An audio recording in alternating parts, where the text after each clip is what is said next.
Christ. And that's why at times people have said this, if you spend the night there, you can hear babies crying upstairs. But can I just tell you something about that belly room also? And this brings up something, the scariest thing I've ever seen up there.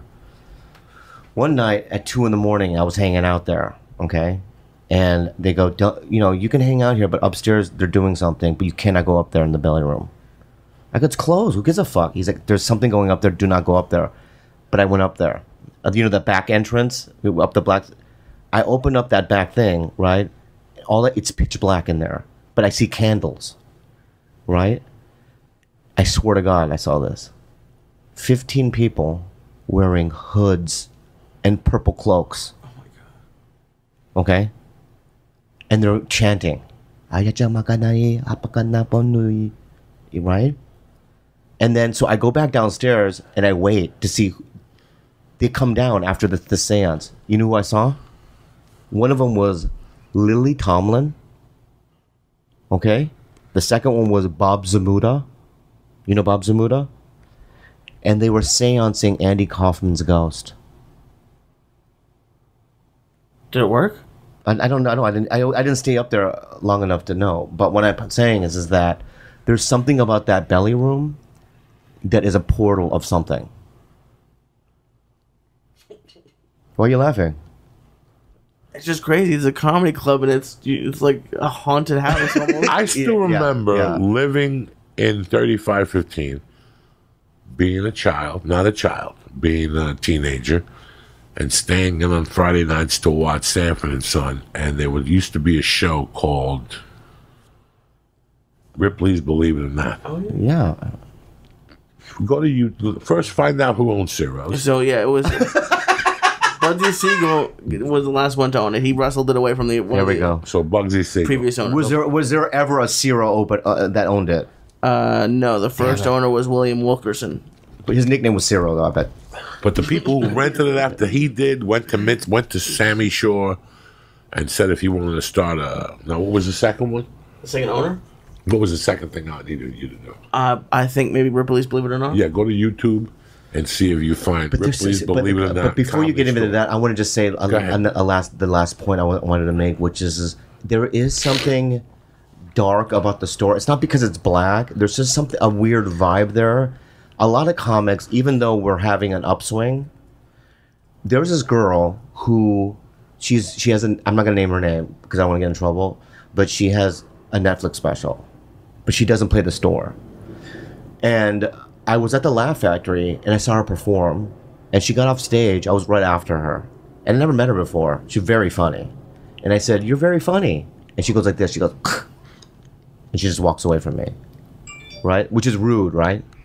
So in my head, I'm thinking maybe it's in my head. And then check it out. The next week, I'm at the Improv, and she's sitting there because she's about to go up. I sit next to her. She walks up and walks away.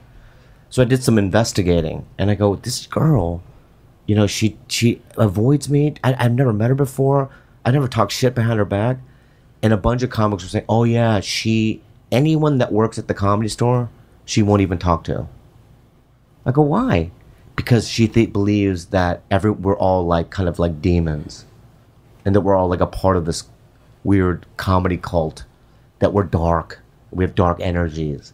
But I don't feel that. I pray at night, and I try to be good, right? We are. But do you think that people do believe that though?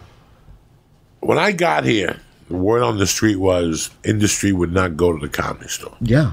And industry would stay away from you if you had something to do with the Comedy Store because you were drug involved or something like that. There was all a bunch of things on there.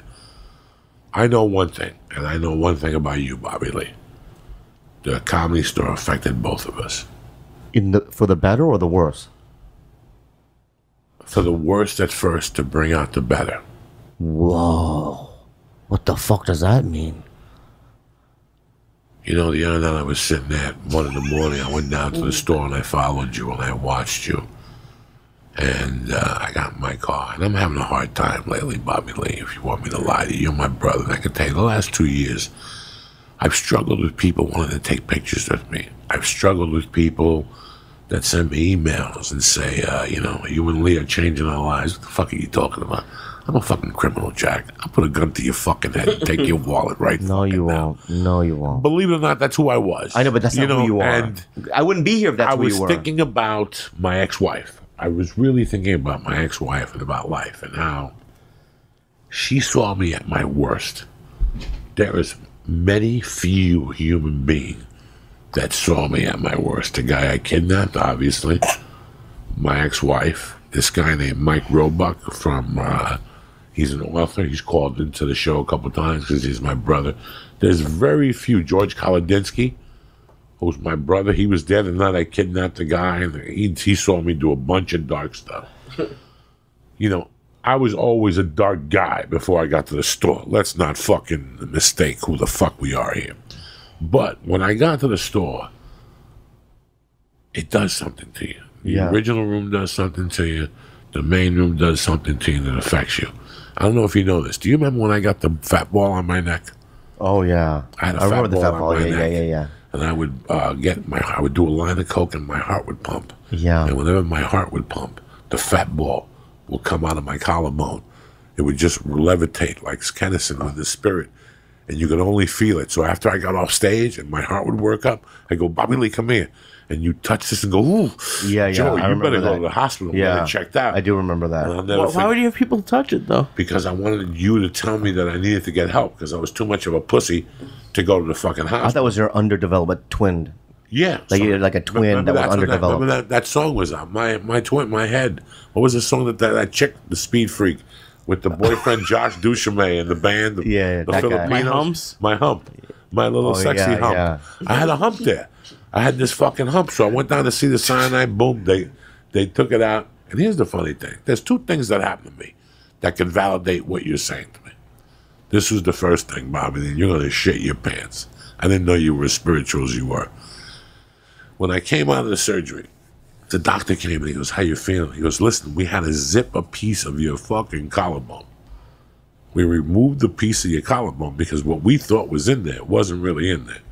It was a lot bigger. It was the size of a fucking softball. Your collarbone's going to be a little soft, but we did this new type of medical. You're never going to feel it, which I never have. You can't even find the scar. I'll give you $100. They're nothing. They were beautiful. Technology's beautiful. Jews are beautiful. But in the conversation, he goes, do you want to see what was in you? Yeah. And Bobby Lee, I swear to God, your mind works in mysterious ways.